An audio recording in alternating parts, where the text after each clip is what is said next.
Hello friends, எல்லாருக்கும் வணக்கம். வெற்றிலை செடி வளர்ப்பை பற்றி தான் இன்றைக்கி நம்ம பேச போகிறோம். வீட்டில் வெற்றிலை செடி வளர்ப்பு. வீட்டில் வெற்றிலை செடி வளர்க்குறது ரொம்ப கஷ்டங்க. ஃபஸ்ட்டு ஒரு டைம் ட்ரை பண்ணி ரொம்ப ஃபெயிலியர் ஆயிடுச்சு.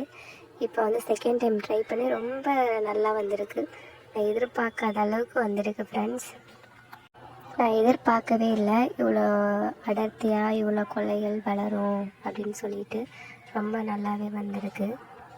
இப்போ பார்த்திங்கன்னா வந்துட்டு ஏற்றுறதுக்கு வந்து இடம் இல்லை, கொடியை ஏற்றி விடுறதுக்கு இடம் இல்லாமல் அவ்வளோவுக்கு நல்லா தழைஞ்சு நல்லா இருக்குது. இப்போ பாருங்கள், ரொம்ப நிறையா கிளைகள் விட்டு வந்துக்கிட்டு இருக்குது. உள் சைடு கொய்யா மரத்தில் தான் 2 கொய்யா மரத்துலேயும் ஏற விட்டுருக்கோம். உள் சைடு பிரண்டை செடி, அந்த பிரண்டை செடியை கூட வளர விடலை. அந்த அளவுக்கு வந்துட்டு வெற்றிலை நல்லா இருக்குது. உங்களுக்கு நல்லா பார்த்தாவே தெரியும் நல்லா வளர்ந்து எவ்வளோ நல்லா இருக்குன்னு சொல்லிட்டு. இன்னும் மழை பெய்ய நல்லா கிளை விட்டு வந்துக்கிட்டே இருக்குது. நல்லா கிளைகள் அதிகமாக எடுத்துக்கிட்டே இருக்குது. இது இன்னும் பார்த்திங்கன்னா நான் அந்த மாதிரி செடியெலாம் காயெல்லாம் பார்த்ததில்ல. காயெலாம் நிறையா வந்திருக்கு. வெற்றிலை செடியில் காய் நான் பார்த்தது இல்லை. நம்ம வச்சுருந்தா தெரியும். இதான் ஃபஸ்ட் டைம். ஏன்னா காய் வந்திருக்கு எங்கள் செடியில். அது காய் வருது, ஆனால் எப்படி மறையுதுன்னு தெரியல. காய் வருது, பட் அது எப்படி கீழே விழுந்து அது என்னன்னு தெரியல. ஆனால் அதில் ஒரு காய் வருது. நான் இப்போ தான் ஃபஸ்ட் டைம் பார்க்குறேன். அதை அவங்களுக்கு ஷேர் பண்ணலாம் அப்படின்னு சொல்லிட்டு ஷேர் பண்ணிகிட்ருக்கேன். உங்களுக்கும் பிடிச்சிருந்தா இதே மாதிரி வளர்த்து பாருங்கள். அதை இயற்கையை நம்ம ரசித்தாவே நமக்குள்ள ஒரு மன அமைதி கிடைக்கும்.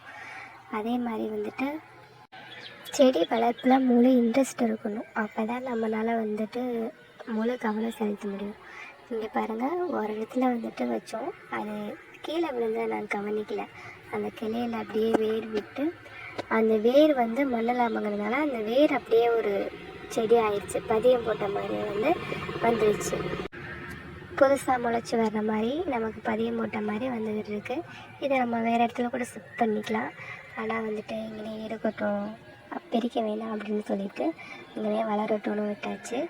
அது மாதிரி நீங்களும் ட்ரை பண்ணி பாருங்கள். இடம் நல்லா இருந்தால் நம்ம வெற்றிலை கொடி எவ்வளோ வேணாலும் படரும். ஒரே ஒரு லைட்டான ஒரு இடத்துல வச்சது தான் கொய்யா மரத்துக்குள்ளே. அது எவ்வளோ பெருசாக வளர்ந்து இப்போ படர்றது கூட இடம் இல்லாமல் அவ்வளோ நிறையா இருக்குது. நீங்களும் ட்ரை பண்ணி பாருங்கள். தேங்க்யூ.